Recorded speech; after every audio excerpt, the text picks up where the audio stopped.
बॉलीवुड में काम करने के बाद कलाकारों की सोच भी वैसी हो जाती है। मतलब पैसे और अय्याशी ही जीवन का आधार बन जाता है। बॉलीवुड में पैसे कमाने के ढेर सारे ऑप्शंस हैं और यहाँ जाकर लोग पैसे कमा ही लेते हैं। पैसे कमा के फिर उसे अपनी अय्याशी पर खर्च करना, ये उनका दूसरा ज़रूरी काम होता है। 10, 20, 30 साल हर तरह से पैसे कमाए जाते हैं, अय्याशी की जाती है और जैसे ही ये लोग रिटायरमेंट वाली एज पर पहुंचते हैं या 60+ होते हैं तो ये लोग ऐसी इमेज बना लेते हैं कि इनसे महान तो गौतम बुद्ध भी नहीं थे। और जिसने जवानी में सबसे ज़्यादा गुल खिलाए हों वही बुढ़ापे में सबसे ज़्यादा महान बनने की कोशिश करता है।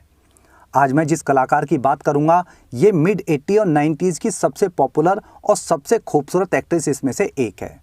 ये एक्ट्रेस है जूही चावला।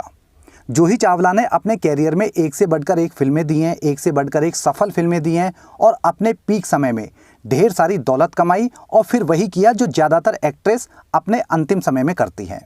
एक अमीर आदमी से शादी करके सेटल हो जाती हैं। आज जूही एक रेस्पेक्टेड एक्ट्रेस है, अमीर पति, बच्चे, परिवार और एक आम जिंदगी। लेकिन क्या ये सब इतना आसान होता अगर जूही चावला सीधे रास्ते चलती? आज जूही के बारे में उन बातों को जानेंगे जो बहुत कम सुनने को मिलती है और बहुत काम की बातें भी हैं, क्योंकि यूपीएससी की तैयारी में ये आपके काम भी आ सकती हैं। नोट्स बनाओ, मैं शुरू करता हूँ। जूही चावला का जन्म हुआ था 13 नवंबर 1967 को अंबाला, हरियाणा में। जूही के पिता एक IRS ऑफिसर थे और माँ एक बड़े होटल में हाउसकीपिंग हेड थी। जूही का एक बड़ा भाई था जिनका नाम था संजीव उर्फ बॉबी चावला, जो कि शाहरुख खान की कंपनी रेड चिली प्रोडक्शन में CEO थे। बॉबी की 2014 में डेथ हो चुकी है। जूही की एक सिस्टर भी थी, लेकिन उनकी भी 2012 में कैंसर की वजह से मौत हो गई है। जूही की शुरुआती पढ़ाई मुंबई से हुई थी, क्योंकि इसका पूरा परिवार जूही के जन्म के बाद में मुंबई शिफ्ट हो गया था। जूही ने HR में ग्रेजुएशन तक की पढ़ाई की है। साल 1984 में जूही ने मिस इंडिया कॉन्टेस्ट में हिस्सा लिया और विनर रही। इसके साथ ही 1984 में ही मिस यूनिवर्स में भी हिस्सा लिया था और बेस्ट कॉस्ट्यूम का अवार्ड भी जीता था। जूही 1984 में सिर्फ 17 साल की थी और मिस यूनिवर्स कॉन्टेस्ट में इसने स्विमिंग कॉस्ट्यूम पहनकर सनसनी मचा दी थी। आज स्विमिंग कॉस्ट्यूम पहनना नॉर्मल लग सकता है, लेकिन 1984 में ये इतनी कॉमन बात नहीं होती थी। उस समय के अखबारों और रेडियो में जूही को काफ़ी ज़्यादा भला बुरा कहा गया था कि मिस यूनिवर्स कॉन्टेस्ट में हिस्सा लेने और जीतने की इसको इतनी ज़्यादा भूख है कि इसने इंडियन कल्चर को जरा भी तवज्जो नहीं दी। लेकिन जिसे शोहरत पानी हो वो अच्छा और बुरा नहीं देखता, जिस तरह जूही ने भी नहीं देखा था। जूही मिस इंडिया बनी तो चर्चा में आ गई और इसे फिल्मों के ऑफर भी आने लगे थे। साल 1986 में जूही को पहली फिल्म मिली। फिल्म का नाम था सल्तनत, जो कि एक मल्टी स्टारर मूवी थी। लेकिन इस फिल्म से जूही को कोई खास फ़ायदा नहीं हुआ, क्योंकि ये फिल्म बुरी तरह से फ्लॉप हो गई थी। इसके बाद 1987 में इसे दूसरी फिल्म कन्नड़ा लैंग्वेज की मूवी मिली। फिल्म का नाम था प्रेमालोका। ये एक सफल मूवी थी, लेकिन जूही को इससे भी कोई खास फ़ायदा नहीं हुआ, क्योंकि फिल्म की सक्सेस का सारा क्रेडिट जो मेल एक्टर थे, लीड एक्टर R रविचंद्रन, वो ले गए। लेकिन साल 1988 जूही के कैरियर के लिए टर्निंग पॉइंट साबित रहा। इस साल जूही को आमिर खान के साथ में कयामत से कयामत तक फिल्म मिली। ये वैसे तो एक सक्सेस मूवी थी, लेकिन जूही की चर्चा एक्टिंग की वजह से कम हुई और आमिर खान के साथ में किस सीन जो दिया था उसकी वजह से चर्चा में ज़्यादा आ गई। इस किस सीन की वजह से भी जूही को जो है काफ़ी आलोचनाओं का सामना करना पड़ा और इसे काफ़ी ज़्यादा लोगों की गालियां पड़ी, क्योंकि उस दौर में किसिंग सीन्स देना या कोई अश्लील सीन देना बहुत कम फिल्मों में होता था। और जिन फिल्मों में इस तरह के सीन्स होते थे, इस तरह के किसिंग सीन्स होते थे, उनकी हमेशा चर्चा होती थी। कयामत से कयामत तक के बाद में जूही का बॉलीवुड कैरियर दौड़ने लगा था। जूही का सबसे पहले नाम जुड़ा था गोविंदा के साथ में। साल 1989 में जूही और गोविंदा ने फिल्म स्वर्ग में काम किया, तो यहीं से इनके अफेयर की खबरें फैलनी शुरू हो गई। गोविंदा और जूही का अफेयर 1 से 1.5 साल लंबा चला। गोविंदा के बाद जूही का अफेयर ऋषि कपूर के साथ में भी काफ़ी चर्चा में रहा था। हालांकि ऋषि कपूर जूही से काफ़ी सीनियर थे और उम्र में भी बड़े थे, लेकिन बॉलीवुड में एक खासियत है कि ये सभी कलाकार जो है सभी लोगों को एक समान नज़रों से देखते हैं। ये भले मानुष होते हैं, किसी भी तरह का कोई भेदभाव नहीं करते हैं। जूही ने शुरू से ही अपने आप को काफ़ी एडवांस रखा और फिल्मों में कैरियर बनाने के लिए किसिंग सीन से लेकर सीनियर एक्टर तक से कोचिंग ली थी। ऋषि कपूर के अलावा जूही और मिथुन चक्रवर्ती की नज़दीकियों की भी एक समय काफ़ी ज़्यादा चर्चा होती थी। जूही एक एक्ट्रेस के रूप में काफ़ी अच्छी एक्टिंग करती है, लेकिन तेज़ी से सक्सेस पाने की चाह शॉर्टकट लगवाती है। जूही साल 1994-95 तक एक बड़ी एक्ट्रेस के रूप में फेमस हो चुकी थी और वो जो है कई सफल फिल्में भी दे चुकी थी। साल 1995 जूही के कैरियर का पीक टाइम था। वो लगातार फिल्में कर रही थी और बहुत अच्छी फिल्में कर रही थी और उसका नाम जो है उस समय जैकी श्रॉफ के साथ में भी जोड़ा जा रहा था। लेकिन तभी अचानक से जूही ने जय मेहता नाम के एक बड़े बिजनेसमैन से शादी करके सबको चौंका दिया। जय मेहता एक बिजनेस टाइकून है और मेहता ग्रुप के मालिक हैं। वो पहले से तलाकशुदा थे और बिरला ग्रुप के यश बिरला की बहन से उनकी पहली शादी हुई थी, लेकिन बाद में जो उनकी वाइफ थी वो एक प्लेन क्रैश में मारी गई थी। जूही चावला और जय मेहता का अफेयर मुश्किल से 1 साल लंबा चला, लेकिन ये दोनों एक दूसरे को 3-4 सालों से जानते थे। जय मेहता एक बिजनेस टाइकून है और यही कारण था कि वो फिल्मी कलाकारों से भी मिलते रहते थे। इसके साथ ही जय मेहता को अवार्ड शोज में भी अवार्ड देने के लिए गेस्ट के रूप में बुलाया जाता था। ऐसे ही एक अवार्ड शो के दौरान जूही और जय मेहता की राकेश रोशन ने जान पहचान करवाई। जय मेहता और राकेश रोशन आपस में काफ़ी अच्छे दोस्त हैं। पहले जान पहचान हुई, फिर जय मेहता की नेटवर्थ देखी गई, चेक किया गया, दिमाग घूमा, प्लानिंग हुई और झट से प्यार हो गया और इसके बाद में शादी कर ली।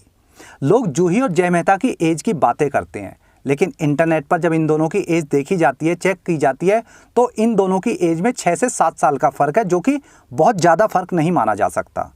लेकिन जय मेहता की जो एज लिखी है उसके हिसाब से इनके जो पिस्टन है वो बहुत ज़्यादा बैठे हुए लगते हैं। मतलब उम्र के हिसाब से ये बहुत ज़्यादा बूढ़े दिखाई देते हैं। दोनों की शादी हुई तो जूही को गोल्ड डिगर कहा जाने लगा और उस पर आरोप लगा कि इसने जय मेहता से जो है सिर्फ उसकी दौलत देखकर शादी की है। क्योंकि जूही जहां मिस इंडिया रह चुकी थी, बहुत ज़्यादा खूबसूरत थी, अपने कैरियर में अच्छा भी कर रही थी, वही जय मेहता की बात की जाए तो वो लुकिंग वाइज एकदम बुढ़ा और बिल्कुल भी अट्रैक्टिव नहीं दिखता। यही कारण था कि जूही पर हमेशा पैसों के लिए शादी करने के आरोप लगे हैं। जूही ने कभी अपनी शादी को लेकर कुछ नहीं बोला, शायद उसके पास में कोई जवाब था भी नहीं। लेकिन जूही हमेशा ये ज़रूर कहती है कि जय मेहता एक समर्पित हस्बैंड है और वो उसके लिए काफ़ी लॉयल है। लेकिन जूही आंटी एक बात भूल रही हैं कि जिस इंसान के अंजर पंजर पहले से ही ढीले पड़े हों, जिसका अलाइनमेंट पहले से ही डिसबैलेंस हो, उसे मिस इंडिया मिल जाए तो वो इंसान तो 100% लॉयल होगा ही, उसके पास और कोई ऑप्शन ही नहीं है। क्योंकि बाहर जाके इस तरह का बंदा करेगा क्या जब वो पहले से ही डिसबैलेंस हो रखा है। शादी के बाद जूही के 2 बच्चे हुए, कैसे हुए कुछ नहीं पता, लेकिन इसने अपने दोनों बच्चों के नाम रखे जाह्नवी और अर्जुन। जूही जो है श्रीदेवी को बहुत ज़्यादा पसंद करती थी और श्रीदेवी की वजह से ही इसने अपने दोनों बच्चों के नाम रखे थे। यही कारण था कि जूही ने जो है श्रीदेवी की बेटी के नाम पर जाह्नवी रखा और बेटे अर्जुन के लिए यही कारण था कि जूही ने अपनी बेटी का नाम श्रीदेवी की बेटी जाह्नवी के नाम पर जाह्नवी रखा और बेटे का नाम अर्जुन इसलिए रखा क्योंकि श्रीदेवी का बेटा तो था नहीं, लेकिन उसके घर में अर्जुन नाम का सौतेला बेटा था, तो अर्जुन कहीं ना कहीं श्रीदेवी से रिलेटेड था। ये बात खुद जूही ने अपने एक इंटरव्यू के दौरान कही थी कि उसने अपने दोनों बच्चों के नाम श्रीदेवी की वजह से रखे हैं। जूही और शाहरुख खान का नाम काफ़ी ज़्यादा सुर्खियों में रहता था एक समय, और इनके नाम की सबसे ज़्यादा चर्चा जूही की शादी के बाद हुई। हालांकि दोस्ती पहले से थी, पहले से ये दोनों एक साथ में फिल्में करते थे। साल 2000 में शाहरुख और जूही ने एक प्रोडक्शन कंपनी खोली। कंपनी का नाम था ड्रीम्स अनलिमिटेड। कंपनी के अंडर पहली फिल्म बनी फिर भी दिल है हिंदुस्तानी, जिसमें शाहरुख खान और जूही चावला ने खुद ही लीड रोल प्ले किया था। इसी कंपनी में जूही ने अपने भाई बॉबी चावला को CEO बनवाया और वही कंपनी का काम देखते थे जब तक उनकी डेथ नहीं हुई थी। जूही और शाहरुख खान का रिश्ता ऐसा रहा है कि ये दोनों कहने को तो बिजनेस पार्टनर हैं, दोस्त हैं, अभी भी हैं, लेकिन जूही जो है शाहरुख खान की एक परमानेंट गर्लफ्रेंड की तरह है।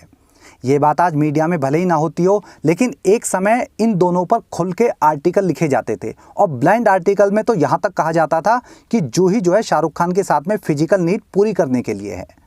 जूही ने शाहरुख से रिश्ते को बनाए रखने के लिए ही अपने पति जय मेहता से IPL में इन्वेस्ट करवाया था। जूही और शाहरुख खान IPL में कलकत्ता टीम के को ऑनर हैं। IPL में टीम मिलने के बाद जूही को अपनी टीम के कई विदेशी प्लेयर्स के साथ में after match party, late night party करते हुए देखा गया था और एंजॉय करते हुए देखा गया था। आफ्टर मैच पार्टी कम होती थी और अय्याशी का तालाब ज़्यादा होती थी और इसमें पार्टी एस्कॉर्ट से लेकर हर तरह का नशा होता था। ये जो पार्टियां थी आईपीएल के बाद में जो होती थी, ये जो है बहुत ज़्यादा बदनाम हो गई थी। यही वजह थी कि बाद में जो आफ्टर मैच पार्टी है इन पर रोक लगा दी गई थी। लेकिन जूही चावला ने क्रिस गेल, गौतम गंभीर, ब्रेट ली और जेसन होल्डर जैसे क्रिकेटर्स को रात रात भर क्रिकेट की बारीकियां सिखाई हैं। आईपीएल टीम जूही के लिए एक वरदान की तरह है। पर्दे के पीछे जूही चावला क्या करती है ये एक अलग बात है, लेकिन आज जूही जो है खेती करते हुए की फ़ोटो सोशल मीडिया पर डालती रहती है। 5G जैसे गंभीर मुद्दे पर कोर्ट में PIL लगाती है और अपने आप को बहुत ही डाउन टू अर्थ के साथ में सामाजिक और जागरूक नागरिक के रूप में पेश करती रहती है। लेकिन ये सिर्फ अपने आप को महान दिखाने का सिर्फ एक नाटक भर है। ये वैसे ही है कि कोई शराब और सिगरेट बेचकर पहले तो कैंसर जैसी बीमारी को बढ़ावा देता है और बाद में कैंसर के इलाज के लिए अस्पताल खोलकर समाज सेवा का ढोंग करता है। जूही ने किसिंग सीन से शुरुआत करके बड़े बड़े एक्टर से रिश्ता बनाकर फिल्में की, A-लिस्टर एक्ट्रेस बनी और पैसों के लिए शादी के नाम पर पुरानी फिएट कार में बैठ गई। आज जूही या इसके जैसे 50+ एज वाले कलाकार भले ही इज्जतदार बनने का नाटक करते हो, लेकिन यंग एज में इन्होंने जो किया या जो पर्दे के पीछे किया या जो आज भी करते हैं, उसे ना तो झुटलाया जा सकता है और ना ही सोशल मीडिया के ज़माने में इसे छिपाया जा सकता है। जूही चावला के इस वीडियो में इतना ही। जल्दी मिलता हूँ अगली वीडियो में, तब तक के लिए आप दूसरे काम कर लो।